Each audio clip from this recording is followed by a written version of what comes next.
하나님이 여러분을 사랑하십니다. 서로 인사하십시다. 사랑하고 축복합니다. 우리는 하나님 사랑 안에 있습니다. 아멘. 자, 오늘 말씀은 그 여자를 사랑하라. 누구를 사랑하라고요? 네, 오해하면 안 됩니다. 자, 하나님 말씀을 들어보십시다. 찬송가 304장은 그 크신 하나님의 사랑 말로 다 형용 못하네. 아주 은혜로운 찬송이죠. 그런데 이 찬송이 1050년도에 작사가 되었답니다. 그런데 거의 1000년 동안 잊혀져 있었던 거예요. 그런데 미국의 레만 목사님이 우연히 그 가사를 발견했다고 합니다. 레만 목사님은 목사님이시면서도 생활이 어려워서 이제 일을 했는데 점심 때 그 사모님이 도시락을 싸준 신문지에 히브리어로 된 시가 실려 있는 것을 보았어요.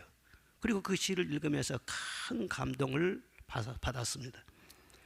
그 원문에 어떻게 쓰였냐 그러면은 하나님의 크신 능력은 말로 다 할 수 없다. 하늘 전체를 양피지로 삼고 땅 위의 모든 초목을 펜으로 삼고 온 세상의 물을 다 잉크로 하여 온 인류가 필기사가 되어 죽을 때까지 써도 다 쓸 수 없다. 그렇게 되어 있습니다. 하나님의 사랑을 이처럼 장엄하게 아주 실감 있게 이렇게 표현할 수가 있을까? 레만 목사님이 큰 감동을 받았어요. 마침 그 목사님이 일하시던 곳이 정신병원이었는데 바로 정신병 환자가 죽어나간 그 방에서 청소를 하다가 그 시를 읽은 것입니다. 아, 그 크신 하나님의 사랑, 그 영원히 변치 않는 그 사랑, 그 사랑만 깨달았더라도 사람이 정신적으로 병들지 않는데, 육체의 병이나 정신병이나 들었을지라도 고침받을 수가 있을 것인데 그 사랑을 알지 못해서 이처럼 실험하고 고통하다가 많은 사람들이 쓰러지는구나. 안타까운 그 마음으로 어려운 그 히브리어를 번역해서 세상에 내놓았다는 것입니다. 인생이 무엇 때문에 고민하고 갈등하고 힘들어하는가? 사람이 먹을 것이 없어서, 입을 옷이 없어서 꼭 그런 건 아닙니다. 다 깊이 들여다보면 사랑 때문이에요. 사랑받고 사랑하고 그 사랑 안에 살면 인생 문제 잘 풀리게 되어 있어요. 그런데 이 사랑이라는 것이 말도 많고 탈도 많고 눈물도 많고 사연도 많고 사랑한다면서 아픔이 왜 그렇게 많은지, 이게 인간의 사랑이에요. 그 인간의 사랑은 아무리 받아도 마셔도 다시 목마르다는 거예요. 그럼 다시 목마르지 않은 사랑은 뭐냐? 하나님의 사랑이라는 거예요. 영원히 변치 않은 하나님의 사랑을 우리가 받아야 된다는 거예요. 그런데 하나님의 사랑은 너무 차원이 높아요. 인간 세계 속에서는 없는 사랑이에요. 그렇기 때문에 사람들이 그 사랑을 알지를 못하죠. 그게 하나님의 고민이 그겁니다. 어떻게 하면 하나님의 크고 놀라운 사랑을 사람들에게 잘 알게 해줄까, 깨닫게 해줄까. 그래서 여러 가지 면으로 기록을 하고 있는데 오늘 호세아 3장은 5절밖에 되지 않은 짧은 장입니다. 그런데 이 짧은 이 말씀 안에 성경 내용을 다 함축하고 있어요. 하나님이 어떤 분인지, 우리는 어떠한 존재인지, 하나님이 우리 한 사람 한 사람을 어떻게 사랑하시고 구원하셨는지 하나님의 사랑을 깊이 우리에게 계시해 주고 있는 그런 말씀인 것입니다. 호시아 선지자의 결혼 생활을 통해서 하나님의 사랑을 보여주고 있는데 참 선지자의 결혼 생활이 기구했어요. 처음 결혼한 것부터 아주 참으로 기구했어요. 아마 호시아 선지자 같은 그런 결혼 생활을 하라면은 그렇게 할 사람은 아무도 없을 것입니다. 그런데 하나님은 참으로 이 기구한 선지자의 결혼 생활을 통해서 하나님의 사랑이 얼마나 차원이 높고 숭고한 사랑인가, 그것을 우리에게 잘 보여주고 있습니다. 하나님의 사랑은 첫째로 찾아가는 사랑이라는 거예요. 무슨 사랑이라고요? 찾아가는 사랑이에요. 1절에 보니까 또 가서 그랬어요. 또 가서 그 여인을 사랑하라, 그렇게 말씀이 되어 있습니다. 하나님은 호시아 선지자에게 고멜이라는 여자와 결혼하라고 명령을 하셨습니다. 하나님이 직접 중매를 하셨어요. 그런데 고멜이 어떤 여자냐? 아주 음란한 여자예요. 창녀였어요. 아니 선지자가 돼가지고 잘 믿는 여자, 정결하고 깨끗한 그런 여자와 결혼을 해서 주의 일을 해야지. 아니 행실이 그렇게 더러운 여자와 결혼하라면은 어떻게 하라는 겁니까? 그런데 하나님이 그렇게 명령을 하셨어요, 하라고. 그래서 호세아가 말씀에 순종해야 되니까 그 여자를 데려다가 입히고 씻기고 깨끗하게 해서 그렇게 이제 가정을 이루고 살아가는 것입니다. 그런데 가정생활을 하면서도 이 생활을 버리지를 못하고 늘 품행이 좋지를 않아요. 아이들 셋을 낳기는 낳는데 요새 같으면은 뉘엔지도 몰라요. 진짜 확인이라도 해볼 그런 정도로 늘 이 사람이 품행이 그렇게 어지러웠어요. 그런데 결국 이 아이를 이렇게 기르다가는요, 아예 그냥 가출까지 해버려요. 그런데 하나님께서는 너는 가서 그 여인을 데리고 와라. 너 기다리지 말고 가서 그 여자를 데리고 와라. 그렇게 또 말씀하십니다. 왜 하나님께서 이 선지자에게 이런 고통을 주면서 그런 일을 하게 하시는가? 이스라엘의 지금 영적 상태가 꼭 그와 같다는 것입니다. 오늘 1절에 보면 여호와께서 내게 이르시되 이스라엘 자손이 다른 신을 섬기고 건포도 과자를 즐길지라도 여호와가 그들을 사랑하나니, 그렇게 말씀이 되어 있어요. 하나님이 이스라엘을 구원하시고 많은 복을 주셨어요. 하나님 같은 남편이 세상에 어디가 있겠어요? 그런데 그 남편 싫다고요 떠나서는 외간 남자하고 바람을 피우는, 그게 바로 이스라엘의 모습이라는 거예요. 건포도 과자를 즐기면서 바알신을 지금 숭배하고 있다는 거예요.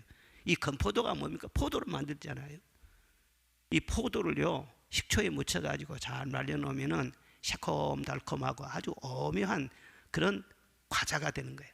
아주 그때 당시 먹을 거리가 없었기 때문에 이 고급 과자입니다.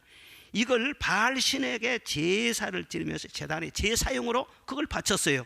그렇게 이스라엘 백성들이 바알을 섬기면서 그 우상의 제물로 바쳐진 건포도를 즐기 먹으면서 그렇게 바알하게 늘 그렇게 바알을 숭배하는 것입니다.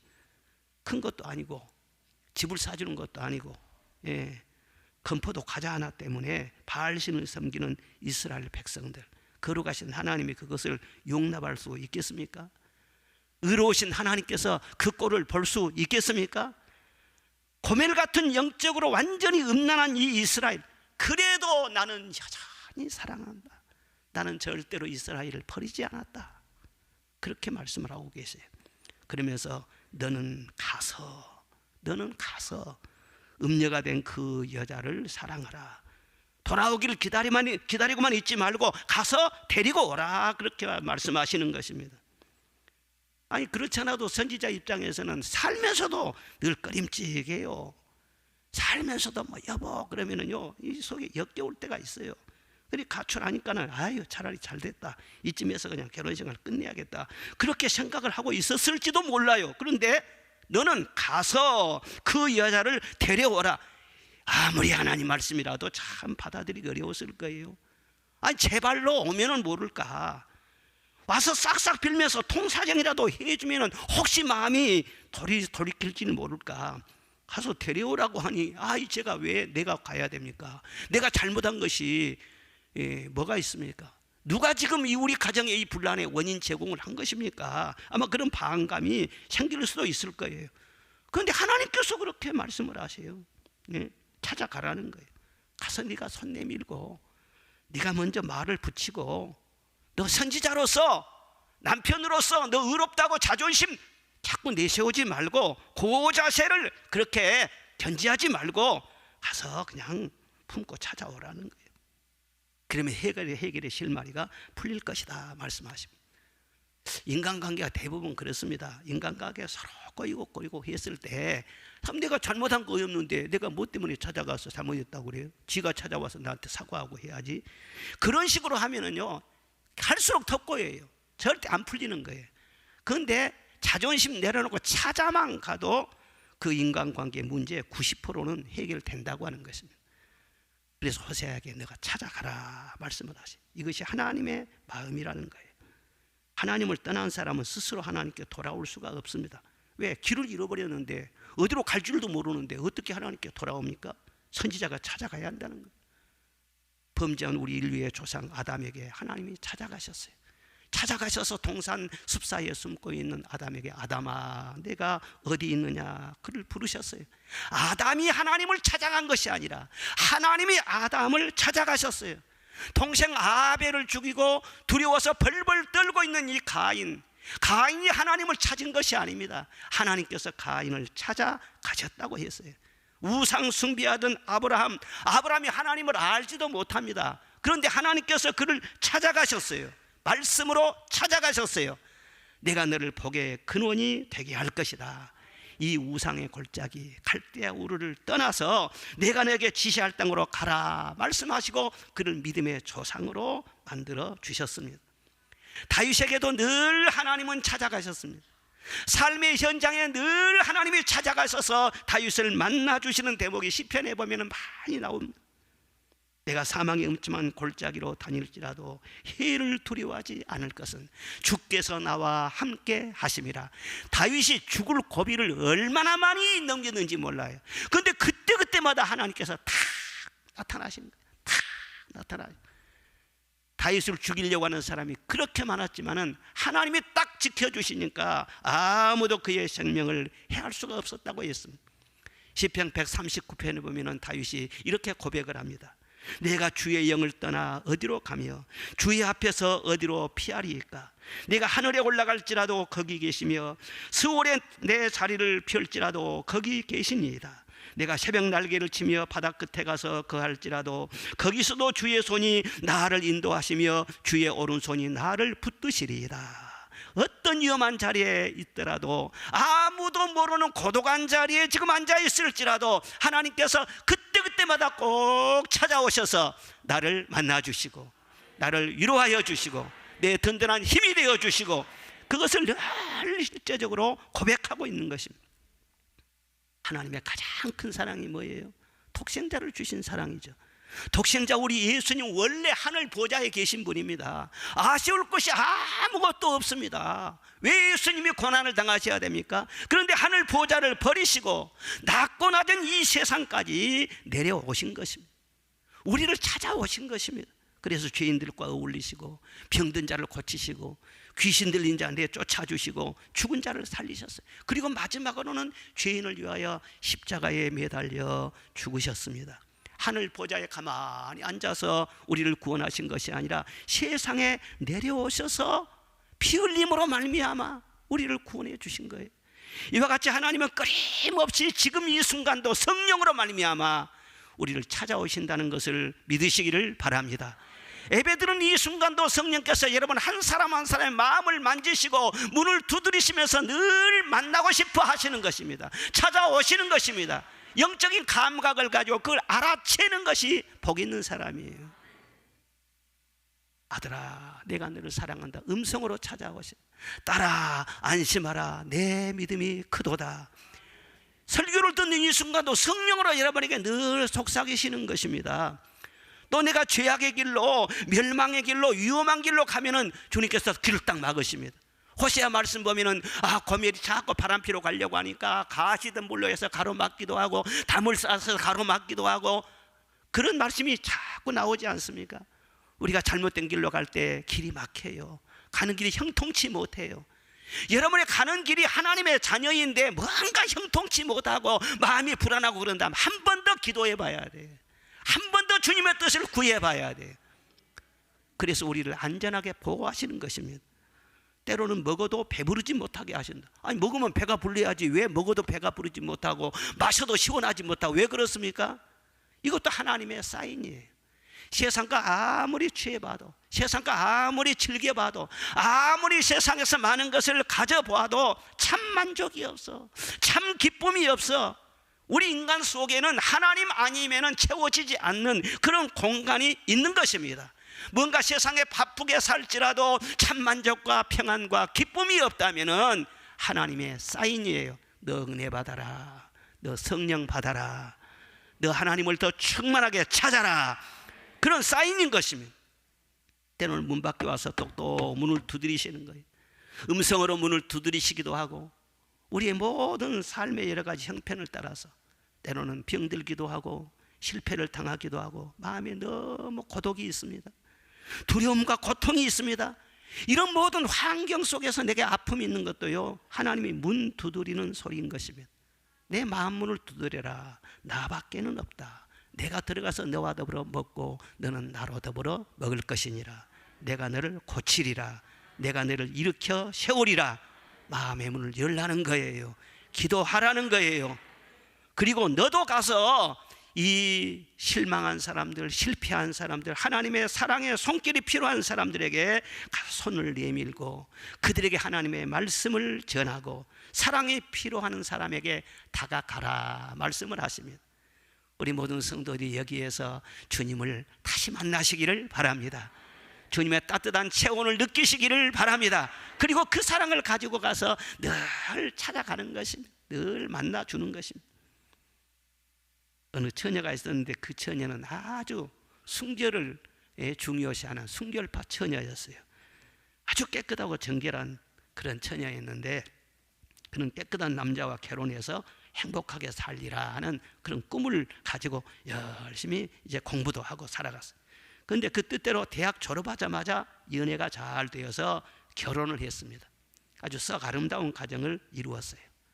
한동안 행복하게 잘 살았습니다. 그런데 그러던 어느 날 그만 남편이요 견눈을 파는 거예요. 외도를 하는 거예요. 그건 눈치챈 다음에 이 여자가 얼마나 충격을 크게 받았는지 몰라. 자기 생각으로는 이런 용납할 수가 없어요. 어떻게 사랑한다고 하면서 그런 더러운 행동을 할 수 있느냐. 이건 절대로 용서할 수가 없어요. 그냥 마음에 분해하면서 남편에 대한 마음의 문을 탁 닫아버려요. 그래도 얘들 때문에 같이 살기는 사는데 완전히 남편을 그냥 사람 취급을 하지 않고 짐승 취급을 해버려요. 사람을 아예 보지를 않아요. 그러면서 1년, 2년 살아가다 보니까 자기 마음은 편합니까? 자기 마음이 점점 무너지고 그러니까 자기 육신도 고통스럽죠. 그래서 우울증에 걸리게 되고 불면증에 걸리게 되고 소화불량까지 걸리게 되고 여러 가지로 건강도 안 좋아지는 거예요. 이렇게 육체적으로 정신적으로 피폐해졌을 때 동창들이 말이죠. 그 눈치를 채고는 자꾸 전화하는 거예요. 너 그러고 있지 말고 나와라. 같이 바람도 좀 쐬자. 얘기하자. 그리고 동창들하고 이리저리 어울려 다니면서 못 먹는 술도 먹게 되고 그리고 이리저리 어울려 다니면서 낄낄대고 하다 보니까는요 그냥 넘지 않을 선을 넘는 거예요. 어떤 외간 남자를 만나가지고 자기도 바람을 피운 거예요. 한참 불륜을 즐기면서 바람을 피다가 자기 자신을 딱 돌아보게 되었어요. 그랬더니 그렇게 내가 남편을 경멸하고 짐승 취급을 했는데 자기도 남편하고 똑같은 짓을 지금 하고 있거든요. 그래서 이 사람이 양심이 그래도 깨어난 거예요. 너무나 괴로웠어요. 그런데 이 사람이요 어렸을 때 교회를 잠깐이나 다닌 적이 있어요. 그래서 혹시나 하고 교회를 찾아간 거예요. 정말 살려고 찾아간 것이고 하나님이 감동하신 것이죠. 그런데 예배를 들을 때 처음 예배 찬송이 무엇이냐? 나 같은 죄인 살리신 그 찬송이에요. 그래서 나 같은 죄인이구나. 남편만 죄인인 줄 알았더니 내가 바로 죄인이구나. 그걸 깨닫는 거예요. 잃었던 생명 찾았고 광명을 얻었다. 은혜를 많이 받았어요. 눈물을 흘렸어요. 여러분 인생 문제는요 어렵지 않습니다. 은혜 받으면 다 풀리게 되는 줄로 믿습니다. 마음이 풀리니까 생각이 달라지는 거예요. 보는 눈이 달라지는 거예요. 그리고 계속 교회를 다니면서 마음을 추스려 가지고 남편에게 다가간 거예요. 말도 안 섞은 사람이요 찾아간 거예요. 자존심을 내려놓은 거예요. 그래 그 남편과 같이 교회를 다니게 되고 서로 화목해 가지고는요 아주 행복한 가정을 다시 이루었다는 그런 얘기인 것입니다. 정말 자기 자신을 알지 못했을 때는 고자세였어요. 깨끗한 척하면서 가면을 쓰고 있었어요. 그런 눈으로 서로 남편을 보니 얼마나 불편했겠어요. 그런데 그런 모든 거 다 이제 걷어치우고 원상태로 하나님의 사랑 안에 깊이 들어가니까 모든 것이 좋아져요. 사랑하는 자마다 하나님께로 나서 하나님을 알고 사랑하지 아니하는 자는 하나님을 알지 못하나니 말씀을 하셨어요. 이 하나님의 사랑, 찾아가시는 하나님의 사랑, 나를 만나주시는 하나님의 사랑, 그 사랑을 깨닫는 자가 내 자신을 바로 볼 수 있고 사랑을 체험할 수 있고 나도 그 사랑으로 다른 사람들에게 다가갈 수 있는 것입니다. 둘째로는 대가를 치르는 사랑이에요. 무슨 사랑이라고요? 대가를 치르는 사랑이었다. 이게 하나님의 사랑이라는 거예요. 오늘 2절 말씀 보면은 나를 위하여 그를 사고 그랬습니다. 사라고 말씀했어요. 값을 지불하고 사오라는 거예요. 그래서 호세아 선지자가 은 15개와 보리 한 호멜 반을 들고 찾아갑니다. 빈손으로 가는 것이 아니라 이 정도 돈이면은요, 선지자가 상당히 힘써서 모은 돈이에요. 사업도 안 한 선지자가 무슨 돈이 있겠어요? 그의 전 재산인지도 몰라요. 그걸 들고 찾아갔어요. 그때 당시 보리 한 호멜 반은요, 은 15개였다고 합니다. 그러니까 은 15개하고 보리 한 호멜 반을 합치면은 은 30이 돼요. 그 은 30은 어느 정도 액수냐? 출애굽기 21장 32절에 보면은 당시 남녀 종들의 몸값이었어요. 그러니까 자기 아내를 데려오는데 그 종의 몸값을 지불하고 자기 아내를 데려와요. 자기 아내인데 자기가 권리가 있는데 왜 값을 지불하고 또 데려와야 됩니까? 지금 이 여자가 빚덩이에 지금 완전히 지금 눌려 있는 거예요. 율락가에서 일하는 율락녀들은요, 거의 다 빚을 지고 있다고 그럽니다. 포주가요, 막 돈을 빌려주는 거예요. 너 화장품 사라, 너 옷 사 입어라, 용돈 해라, 벌어서 갚아라. 그리고는요, 막 돈을 빌려준다는 거예요. 근데 빚을 잔뜩 지다 보면은 나중에는 거기에서 나오고 싶어도 나갈 수가 없어. 내 인연 어디로 가? 빚 갚아야지. 못 나가는 거예요. 고멜이 꼭 그런 신세가 지금 돼버린 거예요. 왜 이런 상태를 낱낱이 부끄러운 치부를 드러내듯이 보여주고 있는가? 이스라엘이 꼭 지금 영적으로 이렇게 돼버리고 있다는 거예요. 왜 그들이 하나님을 떠나서 밖으로 나갔는가? 밖에 더 좋은 것이 있을 줄 알고 나갔지요. 바알신을 숭배하면 그때 당시 바알은 타산과 풍요와 풍년을 가져다 주는 신이라 그렇게 막 사람들을 속였습니다. 그러니까 하나님은 저 광야의 하나님이시고, 그리고 바알은 가나안 땅의 신이시다. 그래 햇빛과 비를 주고 농사가 잘 되게 하고 이도 많이 낳게 하고 그런 풍요의 신이다. 그렇게 사람들을 자꾸 유혹했어요. 그래서 이스라엘 백성들이 하나님을 버리고 뭔가 덕을 보려고 바알신 쪽으로 자꾸 간 것이죠. 그러다 가다 보니까 나중에 어떻게 돼요? 죄의 포로가 돼버립니다. 우상의 포로가 되어버립니다. 영적으로도 육적으로도 정신적으로 완전히 타락하게 되어버린 거예요. 그런데 그 이스라엘을 구원하는데 그냥 구원해 줄 수가 없어요. 대가를 지불하는 거예요. 이 고멜의 얘기는 다 지금 우리의 얘기고 온 인류의 얘기인 것입니다. 마태복음 26장 14절에 보면은 예수님이 팔려나가시는데 은 30에 팔려나갔어요. 가룟 유다가 은 30을 받고 예수님을 팔았어요. 종의 몸값으로 예수님이 팔려나가신 거예요. 우리가 다 죄인인데 우리를 대신해서 예수님께서 은 30에 팔려나가셨어요. 아니 은 30이 아니라 우리 예수님 우리를 구속하기 위해서 피로 값을 지불하고 우리를 사신 것입니다. 그저 우리를 구원하신 것이 아닌 것입니다. 놀랍다 주님의 그 은혜, 우리의 죄를 속하시려 갈보리 십자가 위에서 어린 양 보혈을 흘려내. 다 같이요. 주의 은혜 우리의 죄를 다 씻었네. 주의 은혜 우리의 죄를 다 씻었네. 사랑할 만한 사람을 사랑하면요 감동이 적어요. 그런데 도저히 사랑받을 가치가 없는 사람, 자격이 없는 사람, 바로 우리 같은 죄인이에요.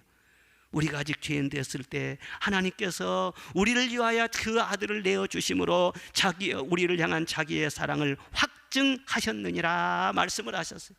하나님이 전능하시기 때문에 우리를 능력으로 구원하는 것이 아니라, 말만으로 구원하는 것이 아니라 철저하게 대가를 치르셨다는 거예요. 이게 하나님이 세우신 법칙인 거예요. 구원은 절대로 능력으로 되는 것이 아닌 것입니다. 값을 치르도록 반드시 되어 있는 것입니다. 하나님의 소원은 탕자가 돌아오는 것이죠. 지금도 돌아와야 할 고멜들이 저 밖에 얼마나 많은지 몰라요.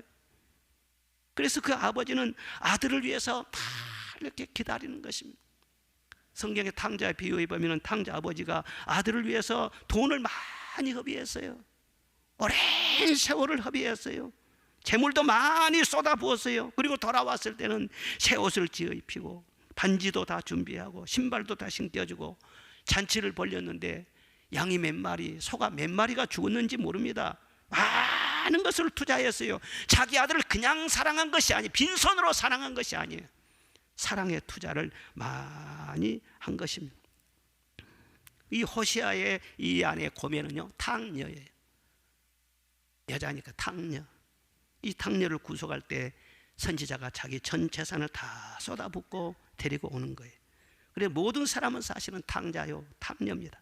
그래서 아버지 하나님을 탕자의 아버지, 탕녀의 아버지, 그래서 탕부 그렇게 부르기도 하는 것입니다. 탕부 하나님께서 우리를 사랑하셨어요. 값을 지불하고 사랑하셨어요. 그 사랑의 깊은 것을 깨닫고 사랑의 무게를 알므로써 우리가 그 참 사랑을 느끼게 되고 그 사랑으로 우리도 그 다른 사람, 필요한 사람들에게 사랑을 전할 수 있게 되는 줄로 믿습니다. 여러분 가족 중에 주님을 아직 못 만난 사람이 있습니까? 남편과 자녀가 아직까지 주님을 알지 못하고 있습니까? 그 영혼 생각하면 마음이 많이 아프지요. 하나님 지체하지 마세요. 빨리 구원해 주세요. 기도를 많이 하시겠지요. 그런데 주님의 말씀이 무엇이냐? 영혼을 위해서 값을 지불하라. 내 생명을 다해서 기도하라. 그리고 가정에서 늘 주의 말씀을 순종하듯이 서로 순종하고 귀하게 여기고 선한 행실로 본을 보이며 또 인내하라. 자신을 쏟아붓는 사랑을 실천하라는 거예요. 그 하나님께서 정하신 그 아구가 차 있을 때 하나님께서는 어느 순간에 내 가족을 구원하게 될 것이다. 그냥은 안 된다는 거예요. 바라기만 해서는 안 된다는 거예요. 세상에 천하를 얻는다 할지라도 내 사랑하는 자녀가, 내 사랑하는 아내나 남편이 주 예수님을 영접하지 못한다면 그것은 꽝이죠. 그 인생 얼마나 끔찍해요. 결과가 어떻게 구원할 수가 있어요? 구원은 하나님이 하십니다. 내가 한 것이 아닙니다. 그런데 대신 투자하라는 거예요. 사랑에 투자를 하고 기도에 투자를 하고 희생이 없이 절대로 생명을 구원할 수 없다는 거예요. 그래야 생명이 귀한 줄을 알아요. 투자를 많이 하면 많이 할수록 그 생명이 어느 순간 딱 돌아오면은요 바로 성령 받습니다. 신앙생활은 자세가 다릅니다. 그리고 하나님 앞에서 내 자신이 큰 상을 받을 거 아니겠어요? 우리의 상급을 쌓아놓게 하기 위해서 하나님은 그런 방법으로 이끄신다고. 1960년대에 미국의 휘튼 대학을 수석으로 졸업하고 교수직을 얻은 짐 엘리엇이라는 분이 있습니다. 이분이 에콰도르의 아우카족이 너무 흉포해서 아무도 그들에게 접근하지 않아서 복음을 받지 못했다는 그런 글을 읽고 아우카족에게로 그냥 무작정 들어갑니다. 그런데 들어간 이후에 몇 달간 소식이 뚝 끊어져 버려요. 그래서 어떻게 됐지? 그리고 본국에서 수색대를 꾸려가지고는요 이 짐 엘리엇을 찾기 위해서 에콰도르에 들어가서 많이 수색하면서 다녔어요. 그런데 몇 달 헤맨 끝에 저 숲속에서 참혹하게 찢겨져 죽어있는 그의 시체와 유품을 발견하게 됩니다. 그걸 사진으로 그대로 찍어서 그때 당시 유명한 잡지의 화보에 실렸어요. 그걸 보고 말이죠 온 세계가 큰 충격을 받았어요.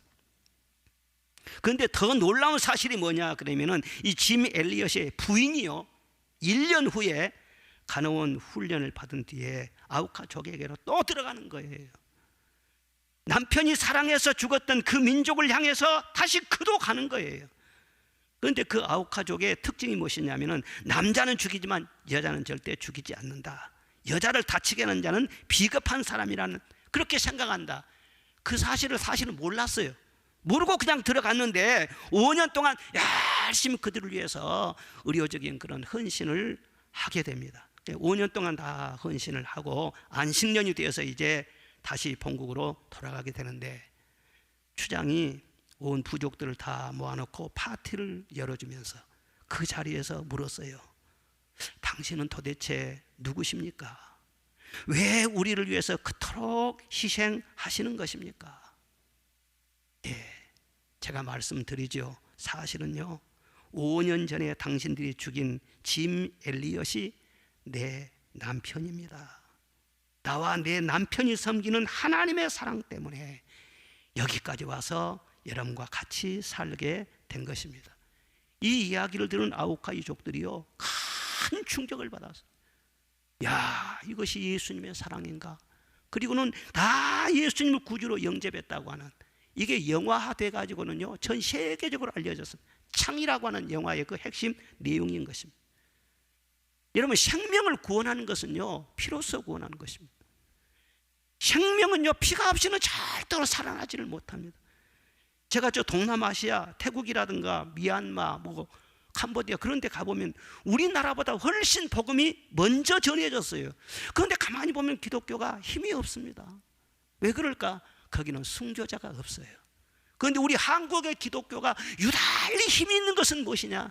우리나라에는 순교자가 많이 나왔습니다. 복음을 지키다가, 믿음 지키고 교회를 위해 헌신하다가 많은 사람이 순교를 당했어요. 이 고락산 한쪽 자락에서 손양원 목사님이 저쪽 편에서 말이에요, 순교의 피를 흘리고 천국을 가셨지 않습니까? 그런 순교자들 때문에, 그 순교자의 핏소리가 있기 때문에 이 한국의 기독교가 강하고 한국이 이만큼 발전한 거예요. 여러분, 세계적으로 우리나라가 선진국이 되고 이렇게 막 국력이 그냥 막 신장하고 우연히 된 것이 아니에요. 하나님이 복인 줄로 믿습니다. 뭔가는 대가를 치른 자들이 있어요. 희생하는 자들이 있기 때문에 오늘의 우리나라가 있는 거 아니겠습니까? 세상에는 공짜가 없는 것입니다. 나라도 개인도 공짜를 좋아하면 타락하게 되어 있습니다. 정당한 대가를 치러야만이 건강한 사회가 될 수 있는 것입니다. 하나님 나라는 더욱더 그렇습니다. 우리가 구원받고 치유받고 능력받은 거 다 은혜로 거저 값없이 받는다고 우리가 그렇게 믿고 있습니다. 그렇습니다. 그러나 사모해야 받습니다.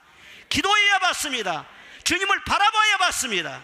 아무것도 기도하지 아니하고 그러면 그대로 지나가는 것이죠.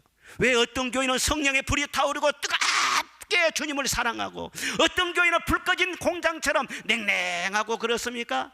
왜 어떤 사람은 성령 충만하고 기쁨이 충만하고 어떤 사람은 예수 믿는다고 해서 영적인 기가 없습니까? 왜 말라 있습니까? 차이가 어디 있습니까? 사모하고 참호하지 않는 차이예요. 기도하고 기도하지 않는 차이예요. 하나님께서 은혜로 값없이 거저 주시지만 날마다 주 없이는 살 수 없다고 생각하면서 늘 주의 이름을 부르고 내게 은혜를 주시옵소서, 그렇게 나가면 주님께서요 멈추지 아니하고 은혜를 계속 부어주실 줄로 믿습니다. 그 사모하지 않고 구하지 아니하면 대가 없는 데서는 절대 하나님이 역사하지 않습니다. 이번에 우리 교회 부흥회를 하러 가셨어요. 이번 부흥회는 큰 은혜가 있을 것입니다.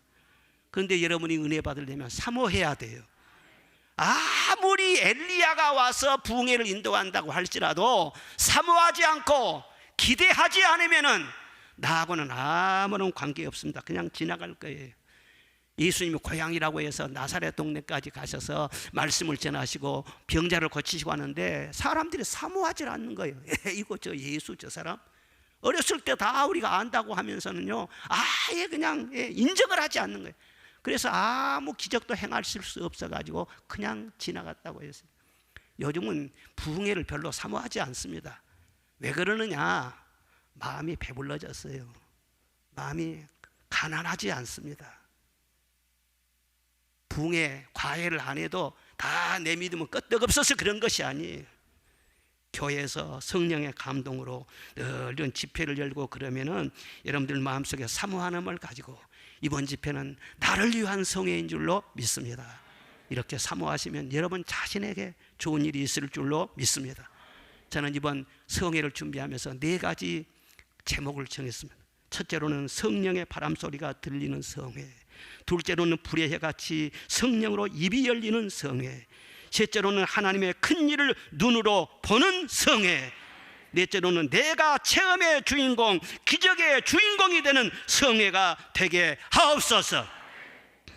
목마른 내 영혼 주가 이미 허락한 그 귀한 영생수 주여 갈망합니다. 찬송을 했습니다. 이미 허락한 성령이에요. 그 약속 따라서 힘써 간구하오니 오 주여 내게도 어서 들어주소서.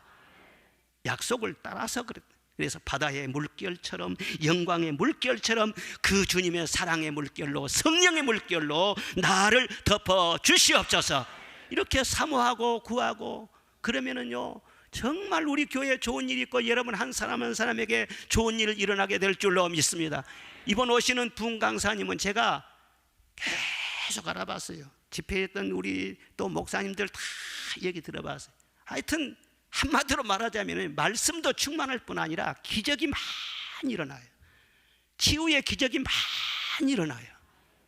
그러니까 그 목사님들이요 그 기라성같이 큰 교회 목사님들이 초청을 하는 것이, 저 한국인으로서 독일에 가셔가지고 그 얼마나 힘들고 어렵습니까?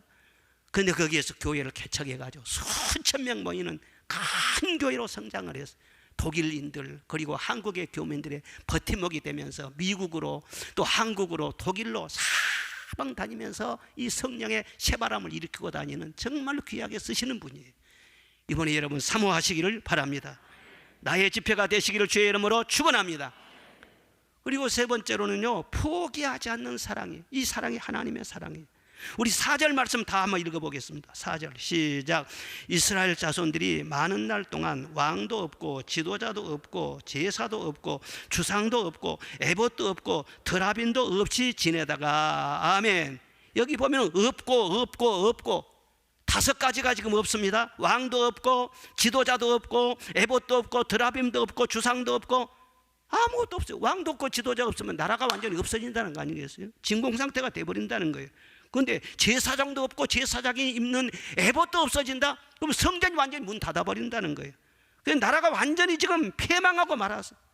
나라에 남는 것이 하나도 없게 생겨버렸어요. 그렇습니다. 사실 이 선지자의 예언대로 북왕국은 아수르에 망하게 되고 남유다는 바벨론에게 멸망당하게 됩니다. 뭐 제사장이나 백성이나 왕이나 할 것 없이 다 포로로 끌려가고 죽임을 당하고 나라가 완전히 진공상태가 돼버리고 맙니다. 그러나가 중요해요. 5절 다시 한번 봐보세요. 5절 시작. 그 후에 이스라엘 자손이 돌아와서 그를 찾고 마지막 여호와 그들이 왕 다윗을 찾고 마지막 날에는 여호와를 경외함으로 여호와와 그의 은총으로 나아가리라. 할렐루야. 그 후에는 이스라엘이 돌아오게 된대요. 누구에게로 돌아와요? 여호와 하나님께로 돌아오게 된대요. 그리고 그들의 왕 다윗을 찾는다는 거예요. 그리고 하나님을 경외한다는 거예요. 그리고 그의 은총을 향하여 나아가게 될 것이다. 이 말이 무슨 말씀이겠어요? 그 백성들이 우상을 그렇게 즐겁게 그렇게 뭐 바람 피우듯이 하나님 버리고 막 그 우상 숭배하고 그러더니 이제 하나님의 징계를 받지요. 뼈아픈 환난을 겪는 것입니다. 그 환난을 많이 겪으면서 깊이 깨닫는 거예요. 아, 우상의 정체가 뭔가, 우리에게 풍요를 주는 것이 아니로구나. 그 기둥사방 같은 이 나쁜 남편 우상의 정체를 철저하게 깨달은 거예요. 그리고 정말 버려야 할 것이 무엇인지, 붙잡아야 할 것이 무엇인지, 끊어야 할 것이 무엇인지, 다시금 이어져야 할 것이 무엇인지 그것을 철저하게 깨달은 거예요. 그리고 드디어 바람 남편을 다 놔버리고 본 남편에게 돌아온다. 다윗을 찾는다. 다윗은 누굽니까? 다윗의 혈통을 통해서 오실 메시아를 바라보게 된다, 그 말인 거예요. 그래서 70년 이 환란의 고역이 끝나면서 저들의 영혼이 비로소 하나님밖에는 없어, 주님밖에는 없어, 그 영혼이 순결해지는 것입니다. 그리고 메시아를 참 기다리고 그 메시아가 오심으로 말미암아 새 이스라엘로 거듭날 것을 여기에서 예언하고 있는 것입니다. 놀라운 구원과 하나님의 축복의 섭리를 미리서 밝혀준 거예요. 이 말씀대로 됐지 않습니까? 하나님은 처음부터 이스라엘을 그렇게 사랑하셨어요. 그런데 이스라엘이 이 하나님의 사랑 귀한 줄을 몰라요. 그리고는요 자꾸 우상숭배를 하고 세상을 사랑하고 자꾸 그렇게 나다닌 거예요. 그런데 하나님은 정말 포기하지 않고 정말 사랑하시는데 질투하시는 하나님이십니다. 하나님 한 분만을 정말 사랑하기를 바라고 우리가 다른 데 눈 돌리고 그러면 싫어해요. 예, 왜 우리를 사랑하게? 나만 사랑하라 그렇게 말씀하십니다. 그래서 그들이 자꾸 나가니까 고난으로 환난으로 그렇게 많은 징계를 받죠. 그리고 나중에 이제 하도 고달프니까는요 깨닫고 돌아오는 거예요.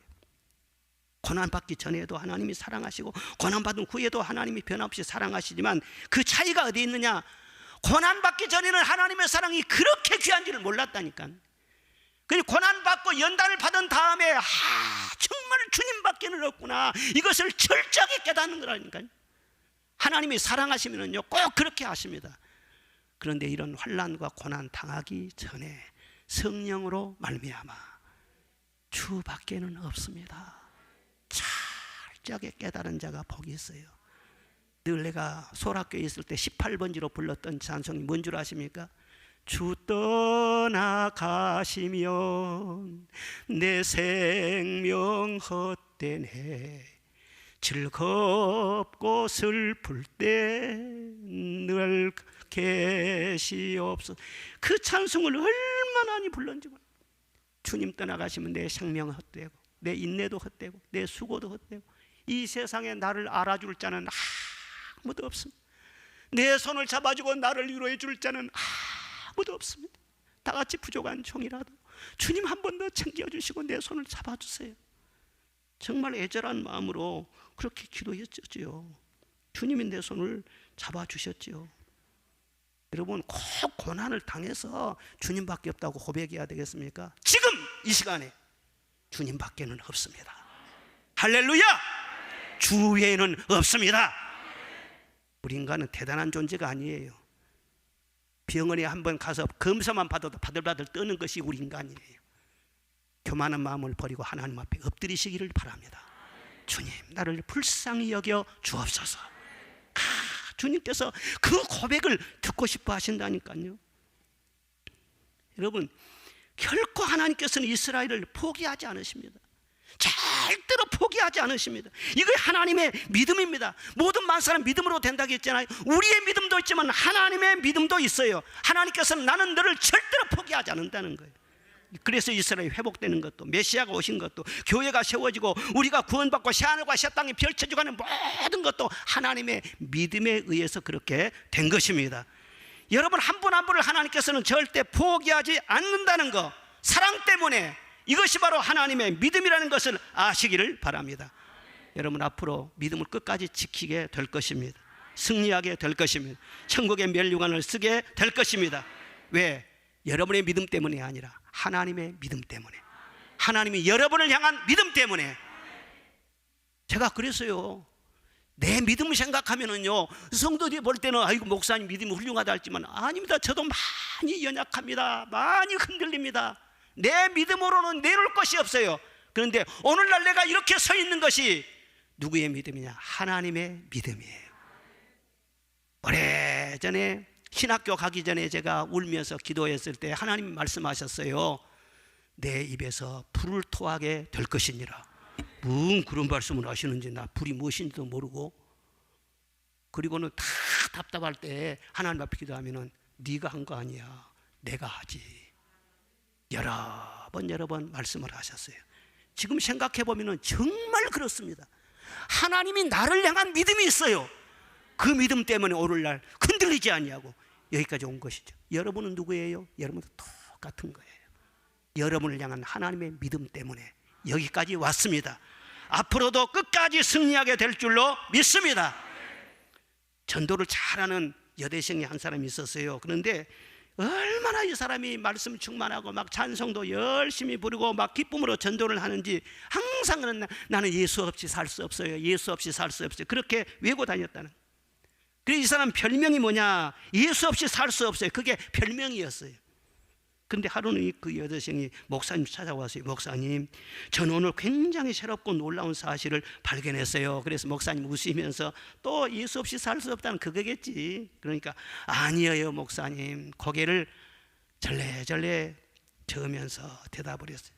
목사님, 그보다 더 위대한 사실을 깨달았는데요, 그것은요, 나뿐만 아니라 예수님께서도 나 없이 사실 수 없다는 사실을 깨달았어요. 그렇죠. 우리가 주님을 필요로 하죠. 그런데 주님도 우리를 필요로 해요. 우리가 주님을 놓을지라도 주님은 나를 절대로 놓지를 않으신다는 거예요. 어린애가 부모 없이 살 수 없죠. 그런데 제 애를 잃어버리면요, 한참 돌아다니다 며칠 지나면 부모 생각도 안 나. 그런데 부모는요, 그 애를 찾을 때까지 애타게 찾은 거예요. 우리는 하나님을 잊을지라도 하나님은 절대로 우리를 잊을 수가 없어. 날마다 찾으세요. 날마다 기다리세요. 그리고 하나님의 믿음대로 우리를 이끌어 나가시는 것입니다. 할렐루야. 그래서 절대로 하지 말아야 할 것은 낙담인 것입니다. 오늘 본문에 5번 없고가 나왔어요. 없고 다 없을지라도 하나님은 떠나지 않습니다. 다시 사랑을 부어주십니다. 다시 회복하게 하십니다. 포기하지 않으시고 내가 음부에 빠져 있을지라도 거기까지 찾아오셔서 나를 건져내시고, 사망의 음침한 골짜기에 빠져 있을지라도 거기서도 건져내시고, 내가 죄악의 유혹을 받아서 죄에 빠져 있은 그 순간에도 죄의 수렁에서 나를 건져주시는 하나님이신 줄로 믿습니다. 그래서 이스라엘 백성들 나에게 다시는 나의 바알이여 그렇게 부르지 않게 하시고 나의 하나님이시여, 나의 아버지시여 그렇게 부르게 하시고, 바알을 향해서는 뒤도 돌아보지 않고 하나님 한 분만을 철저하게 경외하게 하실 것이다.